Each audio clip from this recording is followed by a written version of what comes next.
Bonjour à toutes et à tous, c'est un plaisir de vous retrouver dans cette vidéo pour vous présenter le premier cours d'introduction à la communication. Il faut dire que ce cours s'adresse particulièrement à tous les étudiants en distanciel en communication à RID École professionnelle. Dans le cadre de cette présentation, nous allons voir dans un premier temps la définition de la communication et ensuite nous allons essayer de passer en revue les composantes de la communication. Classiquement, quand on parle de communication, on pense à beaucoup de choses. D'ailleurs, le concept communication, c'est un concept assez large. C'est une notion fourre-tout qui possède une grande extension. Mais nous allons commencer avec la définition étymologique. D'où vient ce mot? Le mot communication vient du latin communicare, qui signifie mettre en commun, rendre commun, établir une relation, être en relation avec. Déjà, sur un point de vue étymologique, communiquer, c'est la mise en commun de l'information. C'est mettre en commun une information. Ça, c'est la première considération, la considération étymologique. C'est le fait d'établir une relation avec quelqu'un. C'est le fait de partager une information. C'est ça, à la base, la communication. Pour avancer, on peut dire que la communication, c'est un processus d'ajustement interactif. La communication se veut aussi un processus d'ajustement interactif. Ça veut dire quoi? Ça veut dire, premièrement, que quand on parle de communication, il faut voir une réalité dynamique. Donc, c'est un processus. Ça doit bouger. Deuxièmement, il faut qu'il y ait ajustement. L'ajustement se fait par rapport à l'émetteur et au récepteur. Donc, il faut qu'il y ait une considération, une interprétation dans les discours.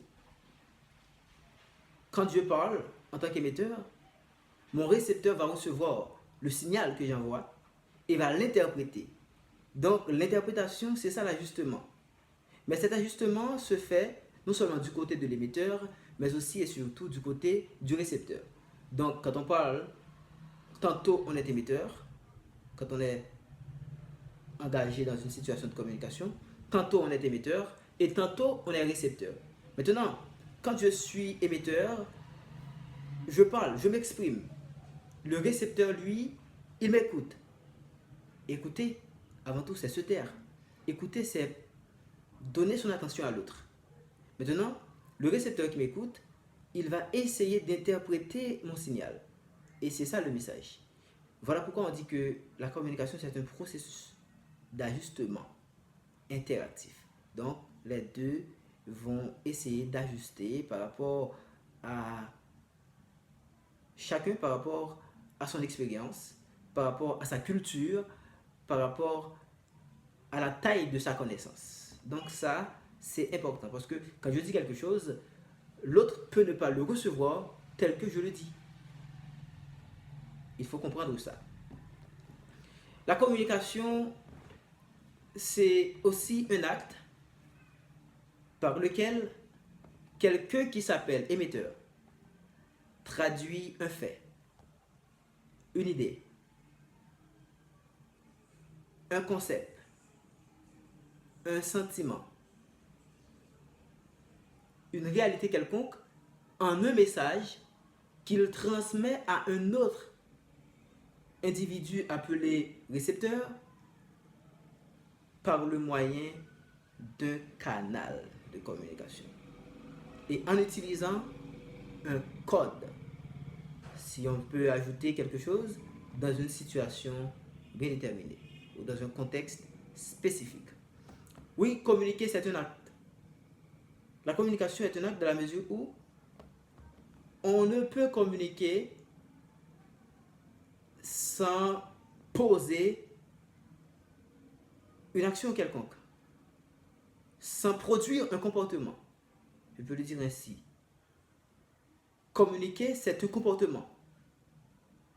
Mais ce comportement consiste en un échange entre un émetteur qui a un message, qui a un projet de communication, qui a une intention de communication, et que ce message va être adressé à son récepteur. Le récepteur, c'est celui qui va recevoir le message, ou bien celui à qui le message est destiné. Parfois, on reçoit le message sans que, à la base, ce message n'a pas été destiné à vous. Maintenant, je dis que dans l'acte de communication, il faut qu'il y ait un canal. Il faut aussi qu'il y ait un code. Et il faut tenir compte de ce qu'on appelle le référent. Mes chers amis, c'est ça encore la communication. Donc c'est un acte. On va essayer de parler des composantes de la communication et on aura à expliquer c'est quoi le canal, c'est qui l'émetteur, le récepteur, tout ça. On va essayer d'expliquer ces concepts qui constituent les composantes d'une situation de communication. Je vais lire pour vous dans notre livre de chevet pour notre cours de communication. Donc, je vais utiliser deux livres. C'est un livre qui s'intitule Communication efficace. Donc, ici, j'ai la copie malheureusement. Et ce livre qui s'intitule Communication et interaction. Donc, c'est un livre assez puissant qui sera mobilisé dans le cadre de ce cours et on aura à vous parler de beaucoup de choses. Donc là, je vais maintenant lire pour vous la définition de la communication à la page 4 du livre intitulé Communication efficace. Ici, on dit, à l'échelle humaine, on peut définir la communication comme un processus dynamique par lequel un individu institue une relation avec quelqu'un pour transmettre ou échanger des idées, des connaissances, des émotions, aussi bien par la langue orale ou écrite que par un autre système de signes, gestes, musique, dessin, etc. La communication établit le lien qui permet aux sociétés d'exister et de fonctionner. La communication peut se dérouler en face à face ou recourir à un média. Elle peut avoir lieu entre deux personnes ou entre une ou plusieurs personnes et un groupe. Si on élargit le sens de ce mot, la communication inclut aussi les échanges entre les animaux, entre l'humain et l'animal, de même que les mécanismes qui en affectent d'autres, par exemple l'ordinateur qui dirige un missile. Nous pouvons évidemment nous ne pouvons évidemment couvrir dans ce manuel tout le champ de la communication. À ce stade, nous nous intéressons ici aux échanges humains, particulièrement à ceux qui s'effectuent par l'entremise de la langue orale et écrite. Donc, ici, on essaie de vous montrer que la communication, c'est avant tout un processus dynamique. Donc, il faut qu'il y ait des mouvements, il faut qu'il y ait des échanges, il faut qu'il y ait des changements, oui, des sauts d'humeur parfois. Dans la communication, il y a tout ça. Communiquer, c'est bouger. Communiquer, c'est, je l'ai dit, un comportement. Donc, communiquer, c'est aussi échanger des émotions. Communiquer, ça peut avoir rapport tout simplement au geste. Parce qu'il y a la communication non verbale. Donc là, maintenant, on ne va pas utiliser les mots. Ok, donc je vais tout simplement essayer d'effleurer les types de communication. Donc il y a la communication orale. Là maintenant, j'utilise les mots par la bouche. La communication orale, c'est une variante de la communication verbale. La communication verbale, c'est avant tout ce type de communication dans lequel on mobilise le verbe. Le verbe, ici, c'est le mot. Donc quand j'utilise le mot, que ce soit à l'oral ou à l'écrit, donc c'est la communication verbale. Mais la communication verbale, ça peut être orale ou ça peut être écrite. Mais la communication non verbale, c'est lorsque on ne tient pas compte des mots. On n'utilise pas les mots. Ça peut être les gestes. Donc, quand je fais des signes, ça c'est la communication non verbale. Maintenant, la communication paraverbale, pour sa part, ça a rapport surtout au paralangage. Paralangage, c'est par exemple l'intonation de la voix. Par exemple, je suis le roi du monde. Je suis le roi du monde. Donc, je ne dis pas la même phrase avec le même ton. Donc, à chaque ton, un message différent. Tu as mangé ce matin. Tu as mangé ce matin. Donc, tu as mangé ce matin, c'est avec certitude, c'est une affirmation. C'est une phrase déclarative. Tu as mangé ce matin, ici, c'est une phrase interrogative. Donc, le ton va être aussi une variante qui nous permettra de mieux interpréter un discours. Donc, c'est ça la communication en réalité, mes chers amis. Et j'essaie de passer à pieds joints sur ce concept qui est assez large. Et il faut dire que parler de composantes de la communication, il est important de noter ceci. Aucune situation de communication, surtout en ce qui concerne les échanges entre humains, ne peut se réaliser sans la présence de ces éléments. Avant tout, un émetteur. Ensuite, un récepteur. Ensuite, un message. Un code. Un référent et un canal. Maintenant, qui est l'émetteur? L'émetteur, c'est avant tout celui qui émet un message. Ici, on dit que l'émetteur, c'est celui dont l'intention de communication est à l'origine du message. C'est celui ou celle qui dit quelque chose, qui émet. Donc, c'est le verbe émettre. Ce peut être un individu comme un écrivain, un journaliste, ou un conférencier, ou encore un groupe comme une entreprise ou un gouvernement. Donc l'émetteur, c'est celui de qui vient le message. Habituellement, pour être émetteur, il faut avoir une intention de communication. Mais il arrive que nous soyons émetteurs malgré nous. Quand, par exemple, un geste ou une mimique nous échappe. Donc, quand on envoie un signal de communication, on est émetteur. Ici, on dit que, dans ce livre, on dit que la communication peut être intentionnelle ou non. C'est la même chose. Donc, parfois, je communique intentionnellement. Parfois, je n'ai pas l'intention de communication. Pourtant, je communique quand même.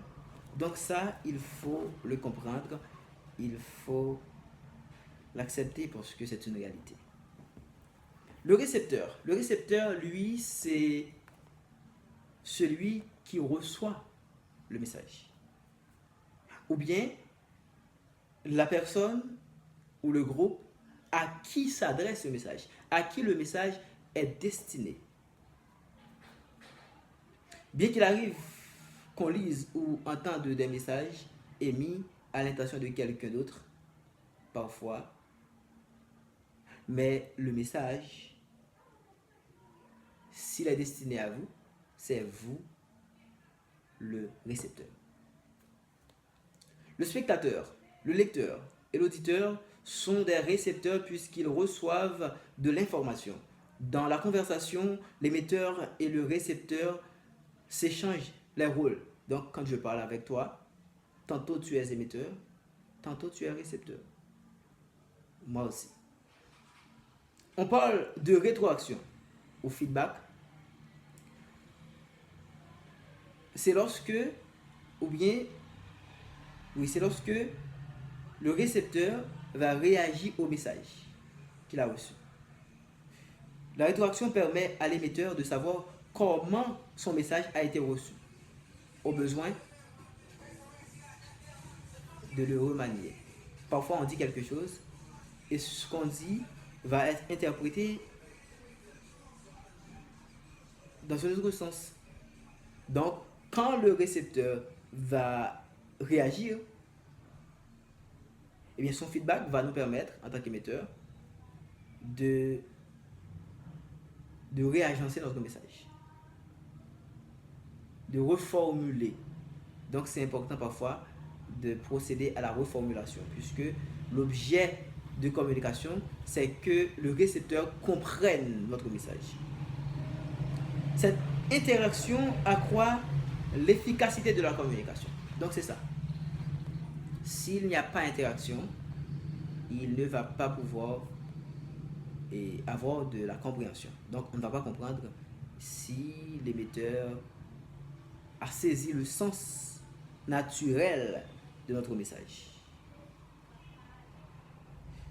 Le code. Ici, on dit que le code, c'est un système constitué de signes et des règles de combinaison de ces signes. Il est destiné à représenter et à transmettre de l'information. Quant à lui, le signe possède 3 caractéristiques. Il a une forme physique, perceptible, on peut le voir, on peut l'entendre, etc. Il réfère à quelque chose d'autre que lui-même, donc il va y avoir une image conceptuelle. Quand on dit un mot, par exemple, chacun a une image conceptuelle. Par exemple, quand je dis chaise, ici, il y a quelque chose qui te monte à l'esprit. Donc l'image qui se forme, c'est ce à quoi réfère le mot chaise. Le signe a aussi un sens reconnu par ses utilisateurs. Quand je dis chaise en tant que signe, c'est reconnu par tous les francophones, par tous les haïtiens aussi. Parce que le mot chaise, c'est la même chose en créole. Donc, le code, c'est l'organisation des signes. Le code, c'est la langue qu'on va mobiliser. Par exemple, ici, je dispense mon cours en français. Donc, le code, c'est le français. Rien que cela. Maintenant, le message. Qu'en est-il du message? Le message, c'est l'objet de la communication. C'est le contenu général de l'information. On ne peut pas parler de situation de communication s'il n'y a aucun message qui est transmis. Ici, on dit que le message est une information dont le sens provient d'un judicieux assemblage d'éléments empruntés à un ou à plusieurs codes. Le message constitue l'objet de la communication. Le message, c'est le contenu général de l'information. Qu'est-ce que vous voulez dire? Qu'est-ce que vous dites? C'est ça le message. C'est le contenu, c'est la teneur du discours. Ici, le canal. Dans son acception première, le canal désigne un support matériel permettant la transmission du message.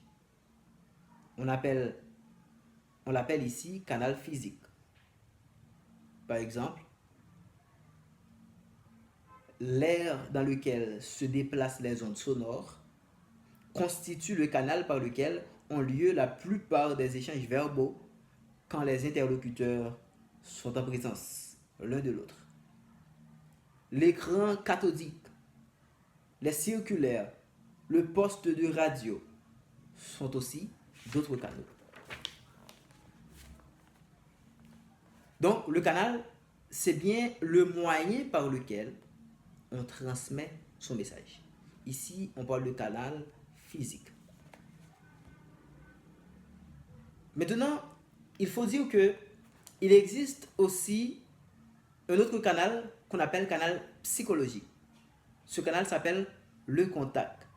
C'est ce canal qui nous permet d'établir la relation psychologique avec notre récepteur. Si le contact n'est pas établi, le message ne va pas pouvoir atteindre son but. Donc, il va y avoir un chapitre dans le cadre de ce cours qui sera accentué sur le contact. Comment établir le contact? Comment maintenir le contact? Donc, c'est ça. On va essayer de vous dire comment créer le contact et comment le maintenir. Ça, c'est vraiment important. Maintenant, qu'en est-il du référent? Le référent, c'est la personne ou l'objet désigné par le message. C'est ce à quoi renvoie notre message. C'est aussi le contexte. C'est la situation. Donc, le référent nous permet de voir à quoi renvoie notre message. De qui ou de quoi parle-t-on? Le référent peut être concret. Oui, je dis que le référent peut être concret, tout comme il peut être abstrait. Quand est-ce que le référent est concret? C'est quand il désigne quelque chose de concret, qu'on peut voir, qu'on peut toucher, etc. Par exemple, j'ai vu Robert. Robert, c'est le référent. À quoi? Ou bien, quel est l'objet de mon message? C'est de dire que j'ai vu Robert. Robert, donc, c'est la personne à qui renvoie le message. C'est le référent. Ici, le référent, c'est plutôt concret. Mais quand je dis « pardonnez mon retard, s'il vous plaît », qu'est-ce qu'on va pardonner? C'est mon retard, mais est-ce que mon retard est visible? Est-ce que mon retard est palpable? Donc, on ne peut pas voir mon retard. On ne peut pas toucher mon retard. On ne peut pas...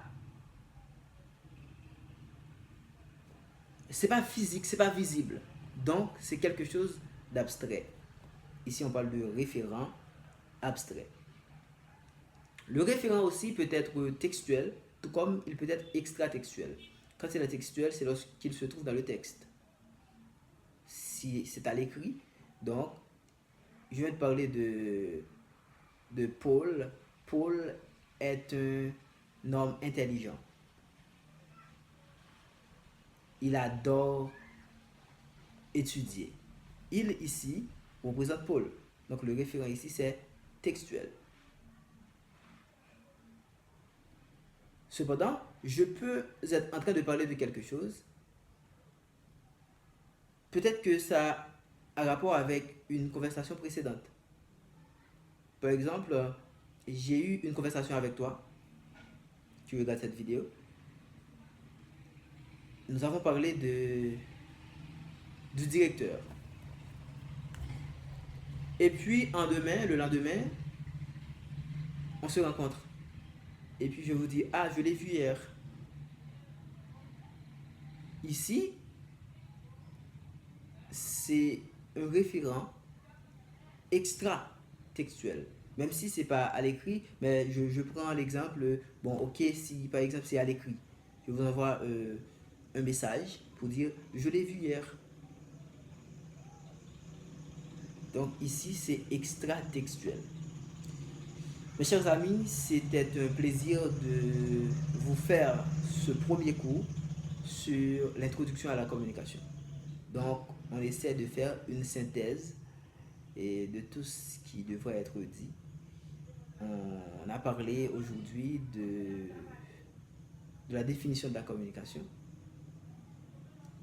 et de quelques types de communication, notamment la communication verbale, la communication non verbale et la communication paraverbale. On n'a pas eu le temps d'aborder les postulats de base en communication, malheureusement. Nous avons aussi parlé des composantes de la communication. Donc, c'est émetteur, récepteur, canal, message, code, référent. Donc mes chers amis, merci de regarder cette vidéo, de liker, de partager. Et si vous n'êtes pas encore abonné à la chaîne, c'est le temps de le faire. Et puisque ce cours, c'est généralement pour tout le monde, mais particulièrement pour mes étudiants en communication à RID École Professionnelle. Merci beaucoup, à très vite.